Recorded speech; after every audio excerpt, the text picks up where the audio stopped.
definisi kita ikut Tuhan, coba kita definisikan dulu ya. Ikut Tuhan itu apa sih? Ikut Tuhan itu artinya kita awalnya adalah bukan anak-anak Tuhan. Ya, di dunia ini hanya dua kemungkinan. Kalau bukan anak Tuhan, anak-anak setan ya, atau anak iblis. Jadi ketika dulu sebelum kita bertobat, sebelum kita bahkan hari ini melayani Tuhan, kita semua adalah anak-anak setan dulu ya. Hari ini tidak ada ya, amin ya. Hari ini tidak ada. Nah, kalau dulu kita adalah anak-anaknya setan, hamba-hamba setan, atau juga kita punya bapaknya adalah segala pendusta tadi. Apakah rela bapak kita itu ya? Kita itu sekarang hidup dalam kebenaran, sekarang kita hidup dalam kebaikan. Pasti dia tidak akan rela ya. Oleh karena itu dia pasti akan berusaha supaya bagaimana kita jatuh, kita dikasih badai, kita dikasih satu pergumulan, sehingga nanti kita pasti akan jatuh. Itu keinginannya supaya ikut lagi bapak kita yang lama. Nah hari ini apakah kita bisa menjamin bahwa kita hidup baik-baik saja dan tidak pernah menghadapi badai? Nah, tidak mungkin ya.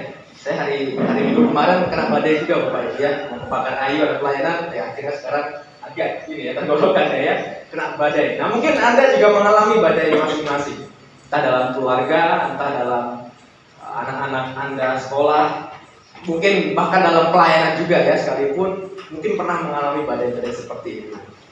Jangan kaget ya, karena ini tadi ya, para murid yang bersama dengan Yesus bersama dengan mereka saja menghadapi badai itu tadi. Nah coba kita lihat sekarang bagaimana respon mereka sebagai orang-orang yang bersama dengan Tuhan Yesus menghadapi badai ini. Bisa kita lihat bahwa ternyata orang yang ikut Tuhan bersama dengan Tuhan bisa takut dan kehilangan iman. Nah jangan sampai Bapak Ibu ini terjadi atas kehidupan kita ya. Kita boleh takut, tapi jangan sampai kehilangan iman. Amin. Ya, nyali mereka ciut ternyata di sini. Nyali mereka yang profesional tadi ternyata bisa dibilang hilang seketika. Nah ini juga berbicara soal kita ya. Kita sebagai hamba Tuhan punya spirit untuk menularkan diri.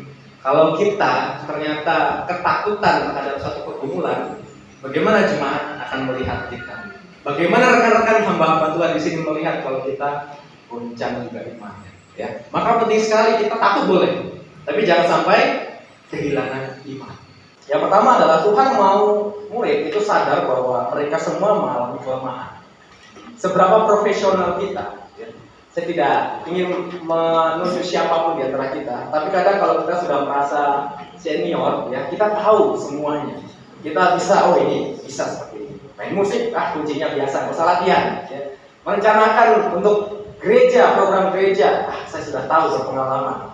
Tapi kadang kalau kita tidak mengandalkan Tuhan seperti para murid, bisa saja kita kehilangan iman. Oleh karena itu ini yang diajarkan oleh Tuhan Yesus kepada kita semua supaya kita senantiasa bergantung kepada Dia. Yang kedua, ya kita lihat yang diajarkan Tuhan Yesus kepada mereka untuk menguatkan iman mereka. Kalau anak Tuhan tidak pernah hadapi badai, gimana dia bisa kuat? Kalau Amang Pendeta di sini tidak pernah ke Transubur, gimana bisa berani ke sana gitu ya? Karena jalannya luar biasa ya Bu ya. Kan? Gak mungkin gitu kan? Harus terbenam dulu gitu ya. Belum pernah ngerasain nginep di jalan kan Amang? Nah, gitu ya.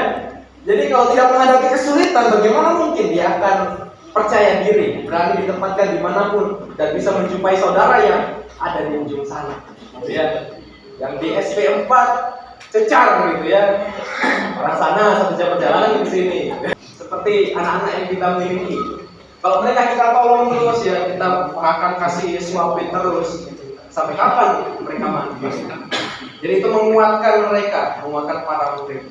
Dan kita di sini ya, saya percaya bahwa Tuhan di tempat ini pun punya mental yang kuat ya. Jangan pernah kita merasa bahwa wah Tuhan jahat ya, Tuhan gak sayang kepada kita. Seperti kembali tadi Ayub, ketika dia menghadapi pergumulan, kenapa dia terjadi seperti ini? Karena Tuhan ingin proses dia. Orang yang setia, orang yang saleh itu tidak luput dari yang namanya badai.